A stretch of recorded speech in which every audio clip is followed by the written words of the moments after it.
সাল্লাল্লাহু আলাইহি ওয়াসাল্লাম ডাক দে বলে, কোন দিনের খাবার আমি তো বুঝলাম না। এইবার সাহাবায়ে কেরাম ডাক দে বলে, নবী গো, ওই একদিন আপনি আমাদের জন্য খাবারের ব্যবস্থা করে দিয়েছিলেন, 2 প্লেট খাবার দিয়েছিলেন। এই একটার ভিতরে ছিল রুটি আর একটার ভিতরে ছিল সুন্দর করে গোস্তের ভুনা। এগুলো খাইয়া আমরা শক্তি পাইয়া আমরা সফলকামী হয়ে সেখান থেকে ফিরে এসেছি। আল্লাহর নবী কথাটা শুনিয়া তো অবাক হয়ে গেলেন। আমার কাছে তো কোনো খাবারের কোনো সন্ধানও আসে নাই, খাবারের কোনো কথাও আসে নাই, আমি তো কাউকে খাবারও পাঠাই নাই। এই আপনাকে উপার্জন করতে হবে। এই রিজিক সম্পর্কে আল্লাহ পাক রব্বুল আলামিনের আয়াত যখন নাজিল হয়, ইয়ামান দেশের ভেতরে কয়েকজন রাসূল সাল্লাল্লাহু আলাইহি ওয়াসাল্লামের সাহাবায়ে কেরাম যুদ্ধ করার জন্য গিয়েছিলেন বা সফরে গিয়েছিলেন এরকম। তো সফর থেকে তিনারা আসতে আসতে তিনাদের সমস্ত খানাগুলি শেষ হয়ে গেছে। কি হয়ে গেছে? সমস্ত খানা, টাকা পয়সা সবগুলো শেষ হয়ে গেছে। খাওয়ার মতো আর কোনো টাকা পয়সা তাদের কাছে নাই। দেখেন রিজিকের ব্যবস্থা আল্লাহ তাআলা কিভাবে করে দেয়। যদি আপনার আমার বিশ্বাস আল্লাহর প্রতি থাকে, রিজিকের ব্যবস্থা, রিজিকের দায়িত্ব আল্লাহ তাআলা নিয়ে নিছে, এই বিশ্বাসটা যদি আপনার আল্লাহর প্রতি 100% থাকে, তাহলে অটোমেটিক আপনার রিজিকের ব্যবস্থা হবে। কিন্তু আমাদের তো বিশ্বাস নাই। আমাদের বিশ্বাস হচ্ছে ভ্যান না চালাইলেই তো আমার রিজিকে আসবে না, জমি জিরাতে না গেলে, কামাই রোজগার না করলে তো আমার রিজিকে আসবে না, এটার উপর বিশ্বাস চলে গেছে। কিন্তু আপনি যদি 2-1 দিন বসেও থাকেন, আপনার রিজিককে কখনো আটকে থাকে না। রিজিক কার কোথায় আছে এটা আল্লাহ তাআলা ছাড়া কেউ বলতে পারবে না। ইয়ামান দেশ থেকে সাহাবায়ে কেরামের একজন দল এরকম সফর করে তিনারা আস্তে আস্তে তাদের টাকা পয়সা খানা সবগুলো শেষ হয়ে গেছে। একটা টাকাও নাই, একটা পয়সাও নাই, একটা খানাও নাই। সমস্ত সাহাবায়ে কেরাম গাছের নিচে বসে চিন্তা করতেছে, হায় হায়, সব টাকা পয়সা শেষ হয়ে গেছে, আমাদের নিকটে কোনো খাবার নাই।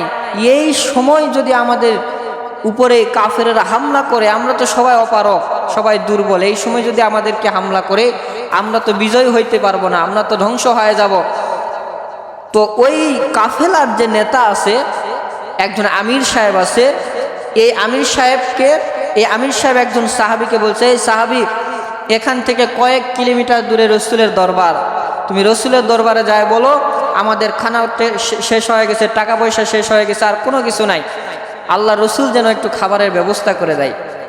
সাহাবায়ে কেরাম হাঁটতে হাঁটতে হাঁটতে হাঁটতে রসুলের দরবারে চলে গেছে। রসুলের দরবারে যায় দেখে রসুল নামাজে দাঁড়ায় আছে। কোথায় দাঁড়ায় আছে? নামাজে। জোরে বলেন, কোথায় দাঁড়ায় আছে? নামাজের ভিতরে আল্লাহ রসুল দাঁড়ায়া সূরাতুল ফাতিহা পাঠ করছেন। সূরা ফাতিহার পাঠ করার পরে আল্লাহ তাআলার কোরআনুল কারীমের থেকে আয়াত পড়তেছেন, ওয়ামা মিন দাব্বাতিন ফিল আরদি ইল্লা আলাল্লাহি রিজকুহা। সাহাবায়ে কেরাম পিছন দিকে আসিয়া নবী যখন নামাজের ভিতরে সুন্দর করে দাঁড়ায় সূরা ফাতিহাটা তেলাওয়াত করেছেন, সূরা ফাতিহা তেলাওয়াত করার পরে আল্লাহর নবী কোরআনুল কারীম থেকে যখন এই আয়াতটা তেলাওয়াত করতেছিলেন, ওয়ামা মিন দাব্বাতিন ফিল আরদি ইল্লা আলাল্লাহি রিজকুহা, এই পৃথিবীর বুকে, আসমানের নিচে, জমিনের উপরে আমার আল্লাহ পাক রব্বুল আলামিন যত প্রাণী সৃষ্টি করে দুনিয়ার বুকে পাঠায়া দিয়েছেন, এমন কোনো প্রাণী নাই যার রিজিকের ব্যবস্থা আমার আল্লাহ তাআলা করে দেয় না। আল্লাহ তাআলা আসমান থেকে সবার রিজিকের ফায়সালা করে দেয়। এই আয়াতের ব্যাখ্যাটা সাহাবায়ে কেরাম যখন বুঝতে পারছে, আরব দেশের সমস্ত সাহাবায়ে কেরাম কোরআনের ভাষা বুঝতো কি বুঝতো না? জোরা বলেন, বুঝতো কি বুঝতো না? আমাদের মতন তাদেরকে ব্যাখ্যা করার কোনো প্রয়োজন নাই। প্রত্যেকটা কোরআনের আয়াতগুলি সাহাবায়ে কেরামেরা সুন্দর করে বুঝতে পারত। যখন আয়াতটা তেলাওয়াত করা হয়েছে, এই আয়াতের ব্যাখ্যা শুনিয়া এই সাহাবায়ে কেরামটা এখন মনে মনে চিন্তা করতেছে, আল্লাহ যদি আসমান থেকে রিজিকের ব্যবস্থা করে দেয়, তাহলে রসুলের কাছে তো আর রিজিকটা আবার চাওয়ার কোনো প্রয়োজন নাই। আবার পিছন দিকে ঘুরিয়া এই সাহাবায়ে কেরাম আস্তে আস্তে হাঁটতে কাফেলার কাছে যখন চলে গেছে, সমস্ত সাথী ভাইরা মনে মনে চিন্তা করতেছে, আল্লাহর নবী মনে হয় একটু খাবারের ব্যবস্থা করে সাহাবায়ে কেরামকে পাঠিয়ে দিছে। এইবার ওই কাফেলার যে আমির সাহেব আছে, এই আমির সাহেব ডাক দিয়ে বলতেছে, কি ও সাহাবী, আল্লাহর নবীর দরবার থেকে কি তোমাকে একটু খাবারের ব্যবস্থা করে দিয়েছে? এইবার সাহাবী ডাক দিয়ে বলতেছে, তোমরা চিন্তা করিও না, পেরেশান করিও না, রিজিক আপনি আপনি আমাদের সামনে চলে আসবে। এই কথা শুনিয়া সমস্ত সাহাবাই কেরামের দল মনে মনে চিন্তা করতেছে, মনে হয় আল্লাহর নবী দরবার থেকে আমাদের জন্য খাবারটা এখানে হাজির করে দিয়ে যাবেন, কাকো পাঠায়া দিবেন। এইটা চিন্তা করিয়া সমস্ত সাহাবাই কেরাম গাছের নিচে বসিয়া ঘুমে গিয়েছেন।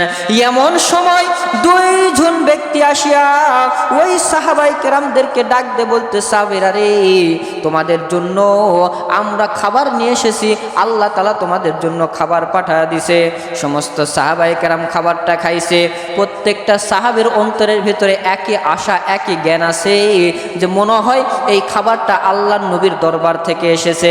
এইবার যখন খাবার শেষ হয়ে গেল, সমস্ত কাফেরেরা যুদ্ধ করে যখন বিজয় হয়ে গেলেন, বিজয় হওয়ার পর আল্লাহর নবীর কাছে আসিয়া নবীরে ডাক দিয়ে বলে, ও নবী, ইয়া রাসূলুল্লাহ, ইয়া হাবিবাল্লাহ, আপনি যদি সেই দিন আমাদেরকে খাবারের ব্যবস্থা না করে দিতেন তাহলে আমরা কখনো সফলকামী হইতে পারতাম না।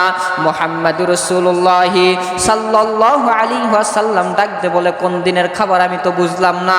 এইবার সাহাবায়ে কেরাম ডাক দিয়ে বলে, নবী গো, ওই একদিন আপনি আমাদের জন্য খাবারের ব্যবস্থা করে দিয়েছিলেন, 2 প্লেট খাবার দিয়েছিলেন। একটার ভিতরে ছিল রুটি আর একটার ভিতরে ছিল সুন্দর করে গোস্তের ভুনা। এগুলো খাইয়া আমরা শক্তি পাইয়া আমরা সফলকামী হয়ে সেখান থেকে ফিরে এসেছি। আল্লাহর নবী কথাটা শুনিয়া তো অবাক হয়ে গেলেন, আমার কাছে তো কোনো খাবারের কোনো সন্ধানও আসে নাই, খাবারের কোনো কথাও আসে নাই, আমি তো কাউকে খাবারও পাঠাই নাই। এইবার ওই সাহাবাই কেরামদেরকে ডাক দিয়ে বলতেছে, বলো তো তোমরা কোন সাহাবীকে আমার কাছে পাঠাইছিলা? এবার সমস্ত সাহাবাই কেরাম বলতেছে, নবী গো, আপনার কাছে অমুক সাহাবীকে আমরা পাঠায় দিছিলাম।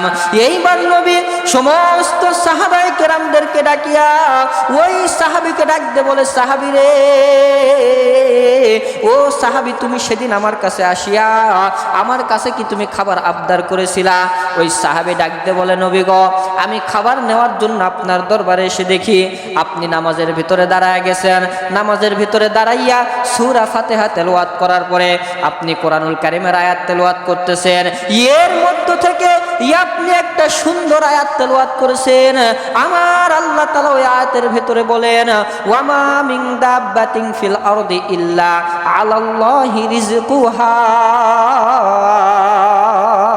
জোরে বলেন আল্লাহু আকবার।